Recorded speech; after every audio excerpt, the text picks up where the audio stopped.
IPL के दुई ठुला सफल टिम जसले चाहिँ पाँचचोटि टाइटल जितिसकेका छन्, चेन्नई सुपर किङ्स र मुम्बई इन्डियन्स, जसको खेललाई चाहिँ आइपिएलमा एल क्लासिकोको रूपमा लिइन्छ। त्यो दुई टिम बिचको यो सिजनको पहिलो खेल चाहिँ हिजो चेन्नईको होम ग्राउन्डमा भइसकेको छ र चेन्नईले चाहिँ मुम्बईलाई 4 विकेटले हराउँदै यो सिजनको सफल सुखद सुरुवात गरिसकेको छ। चेन्नईले चाहिँ हिजो टस जितेर बलिङ रोज्दै मुम्बईलाई ब्याटिङको निम्तो दिएको थियो। मुम्बईको ब्याटिङको कुरा गरौँ है सुरुमा। र हिजो चाहिँ मुम्बईको ब्याटिङ अर्डर चाहिँ एकदमै तहस नहस भएको जस्तो थियो होइन।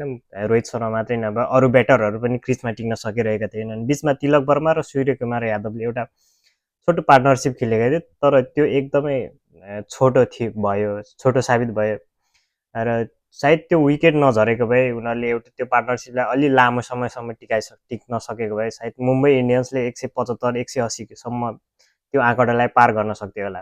त्यसो हुँदा एउटा चेन्नईलाई एउटा कम्पिटेटिभ टोटल हुन्थ्यो, किनभने यो जुन चेन्नईको विकेट थियो त्यसमा चाहिँ त्यो धेरै हाई स्कोरिङ विकेट पनि थिएन होइन, र त्यो धेरै लो स्कोरिङ विकेट पनि होइन। 175 देखि 180को टोटल चाहिँ त्यहाँ एकदमै कम्पिटेटिभ हुन्छ चेस गर्नलाई। त्यो भएको कारणले गर्दा त्यतिसम्म मुम्बईले चाहिँ त्यो स्कोरसम्म जानु सक्नु पर्थ्यो, त्यो आँकडासम्म जानु सक्नु पर्थ्यो। तर हिजो मुम्बईको ब्याटिङ अर्डर चाहिँ एकदमै तहस नहस नै भयो र यसमा विशेष गरी चाहिँ चेन्नईले एकदमै राम्रो बलिङ गरे र ऋतुराज गायकवाडले पनि एकदमै राम्रो क्याप्टेन्सी गरे। र मुम्बई इन्डियन्सले चाहिँ आफ्नो एकदमै राम्रो ब्याटर, एकदमै यङ ट्यालेन्ट, एकदमै राम्रो ट्यालेन्ट इशान किशन, जसले चाहिँ हिजै फेरि सनराइजर्स हैदराबादबाट चाहिँ आफ्नो आइपिएल करियरको पहिलो सेन्चुरी हानेको थिइन्। त्यही ब्याटरलाई चाहिँ मुम्बईले यो सिजनले रिलिज गरेको थियो होइन। त्यो भएको कारणले गर्दा मुम्बईको ब्याटिङलाई अझ त्यसले एकदमै नोक्सान गर्यो र यसमा चाहिँ विशेष गरी चेन्नईको क्याप्टेन्सी र चेन्नईको बलरहरूलाई एकदमै ठुलो क्रेडिट जान्छ होइन। नुर अहमद एकदमै young fresh talent, Afghan talent होइन, जो अघिल्लो सिजन गुजरात टाइटन्समा थिए र यो सिजन चेन्नईमा आएका छन्। महेन्द्र सिंह धोनीबाट उनले धेरै कुरा सिक्नेछन् र आइपिएल त्यसै त संसारभरिका दिग्गज प्लेयरहरू जम्मा भएर खेल्ने ठाउँ होइन, उनले यहाँबाट धेरै कुरा सिक्दै जानेछन्। र अफगानमा यति धेरै ट्यालेन्ट छन् कि नुर अहमद, रसिद खान, जाद्रान होइन, उमर जाई, फजलक फारुकी, गुरबाज, एकदमै धेरै यङ ट्यालेन्ट छन् होइन अफगानिस्तानमा। सायद 2014मा नेपालले हराएको टिम हो अफगानिस्तान होइन वर्ल्ड कपमा।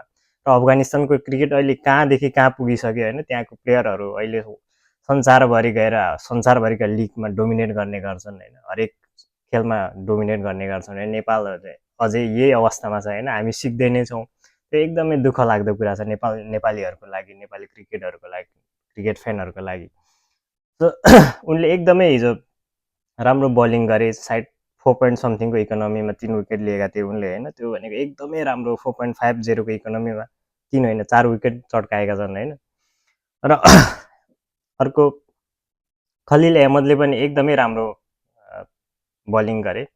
उनी लेफ्ट आर्म पेसर हुन् होइन, उनले एकदमै राम्रो बलिङ गरेका थिए। र रविचन्द्रन अश्विन पनि आफ्नो होममा फर्किसकेका छन् चेन्नई सुपर किङ्समा।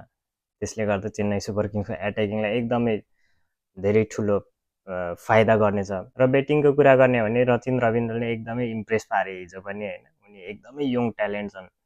उनले 45 बल्समा 65 रन्स गरेर नट आउट रहे होइन। उनी एकदमै टिपिकल क्रिकेट खेल्ने गर्छन् होइन, सधैँ एकदमै प्रपर क्रिकेट खेल्ने गर्छन्। त्यही भएर उनलाई हेर्न एकदमै मजा आउनेछ।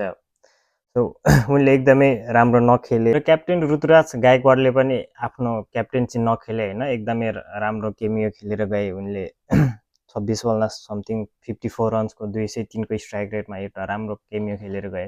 र लास्टमा महेन्द्र सिंह धोनी आएर सायद 2 बलमा उनले रन बनाउन सकिन्। तर महेन्द्र सिंह धोनी फिल्डमा आउनु भनेको एउटा गेम चेन्जिङ मोमेन्ट जस्तो हुन्छ कि एकदमै क्राउडमा एकदमै उत्साह धेरै हुन्छ होइन। उनी सायद 43 इयर्समा अहिले खेलिरहेका छन्। सो आजको भिडियोमा चाहिँ यति नै होइन। अब आज चाहिँ दिल्ली क्यापिटल्स र लखनऊ सुपर जायन्ट बिच गेम भइरहेको छ, गेम हुनेवाला छ। सो त्यो गेम हेरेपछि फेरि अर्को नेक्स्ट भिडियो आउनेछ होइन, हेर्दै गर्नु होला है त।